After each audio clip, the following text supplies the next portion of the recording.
നമസ്കാരം, ഞാൻ Joy John, insurance consultant. കഴിഞ്ഞ 35 വർഷമായിട്ട് ഇൻഷുറൻസ് മേഖലയിൽ പ്രവർത്തിക്കുന്നു. ഞാൻ നിങ്ങളുമായിട്ട് പങ്കുവയ്ക്കാൻ ആഗ്രഹിക്കുന്നത് ഇന്ത്യയിൽ LIC എങ്ങനെ രൂപീകൃതമായി എന്നതിനെ കുറിച്ചാണ്. 1947 നമ്മൾ സ്വാതന്ത്ര്യം പ്രാപിക്കുമ്പോൾ ഏകദേശം 144ഓളം പ്രൈവറ്റ് ഇൻഷുറൻസ് കമ്പനികൾ ഉണ്ടായിരുന്നു. ജനങ്ങളുടെ ഒരു ഗവൺമെന്റ് അധികാരത്തിൽ വന്നപ്പോൾ ഇൻഷുറൻസ് കമ്പനിയെ സംബന്ധിച്ചുള്ള ഒത്തിരി പരാതികൾ അന്ന് ജനങ്ങൾക്ക് ഉണ്ടായിരുന്നു. അപ്പോൾ അതിനൊരു പരിഹാരം എന്ന നിലയ്ക്ക് അന്നത്തെ ഗവൺമെന്റ് ഒരു തീരുമാനമെടുത്തു. ഇന്ത്യയിലെ പ്രൈവറ്റ് ഇൻഷുറൻസ് നിരോധിക്കുകയും ഈ 144 കമ്പനികളിലുള്ള പോളിസികൾ മുഴുവനും life insurance corporation of India corporation രൂപീകരിച്ച് അവരെ ഏൽപ്പിക്കുകയും പ്രവർത്തന മൂലധനമായിട്ട് 5 കോടി രൂപ നൽകുകയും ചെയ്തു. അങ്ങനെയാണ് ഇന്ത്യയിൽ 1956 LIC ഓഫ് ഇന്ത്യ രൂപീകൃതമായത്. അന്ന് മുതൽ 2000 വരെ ഇന്ത്യയിൽ ലൈഫ് ഇൻഷുറൻസും ജനറൽ ഇൻഷുറൻസും നാഷണലൈസ്ഡ് ആയിരുന്നു. അതായത് ഒരു പ്രൈവറ്റ് കമ്പനിക്കും ഇൻഷുറൻസ് വിൽക്കാൻ അധികാരം ഉണ്ടായിരുന്നില്ല. അപ്പോൾ മനുഷ്യന്റെ ജീവൻ ഇൻഷുർ ചെയ്യുന്നതാണ് life insurance.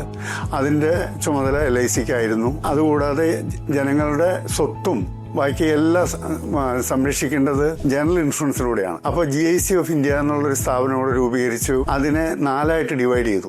New India, United India, national, oriental. അപ്പോൾ ഇതെല്ലാം ഈ നാഷണലൈസ്ഡ് GICയുടെ കീഴിലുള്ള 4 കമ്പനികളാണ്. കഴിഞ്ഞ 35 വർഷമായിട്ട് ഇൻഷുറൻസിന്റെ മേഖലയിൽ പ്രവർത്തിക്കുന്ന എനിക്ക് 1500ഓളം സാറ്റിസ്ഫൈഡ് കസ്റ്റമേഴ്സ് ഉണ്ട്. ആ സാറ്റിസ്ഫൈഡ് കസ്റ്റമേഴ്സിന്റെ ഗ്രൂപ്പിലേക്ക് നിങ്ങളെയും ഞാൻ സ്നേഹപൂർവ്വം ക്ഷണിക്കുകയാണ്. ഇൻഷുറൻസ് സംബന്ധമായ നിങ്ങളുടെ എല്ലാ ആവശ്യങ്ങൾക്കും ഉപദേശങ്ങൾക്കും ഞാനുമായിട്ട് ബന്ധപ്പെടുക. Thank you, Joy John.